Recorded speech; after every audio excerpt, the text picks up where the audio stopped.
La voix, quand on chante, c'est l'âme. C'est ce que j'ai dit tout à l'heure, c'était le cosmos, enfin, c'est le mystère. La voix, c'est quelque chose qui ne triche pas. On ne peut pas faire être quelqu'un d'autre. On chante avec son corps, avec son cœur, son âme, enfin tout ce qu'on est. C'est tout ce qui est non-verbal qui va sortir par les sons. Et quelque part, la voix nous guérit. Mais elle guérit aussi les autres, elle guérit tout le monde. La voix, le chant, c'est de l'amour. Et quand on chante, on apprend à s'aimer et à aimer les autres. C'est déjà pas mal. Mon enfance a été difficile à cause d'un accident de camion. Et en fait, j'ai été entre la vie et la mort pendant pas mal de temps.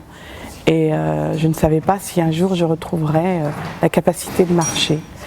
Et je pense que chaque fois qu'il y a eu des opérations, en ne sachant pas si j'allais vivre ou mourir, fait que quelque part ça a été un combat.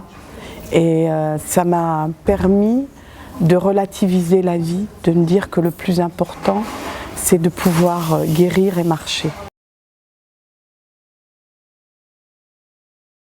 Elle n'était pas facile avec ma mère parce qu'il y avait deux choses. Pas oublier que je suis née en France et que ma mère elle est d'origine algérienne. J'ai deux cultures, une culture française chez les religieuses et une culture maghrébine.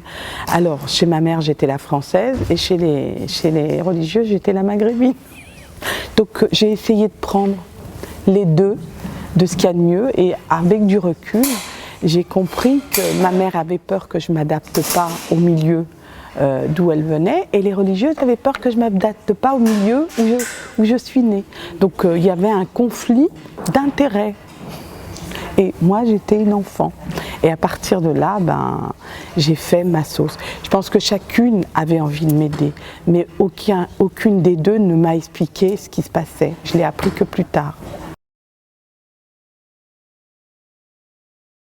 De la maltraitance, oui.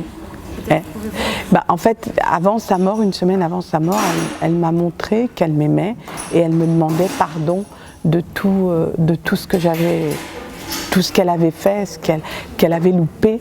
Et je me suis dit qu'elle aussi, elle avait souffert et que c'était important de pardonner aussi.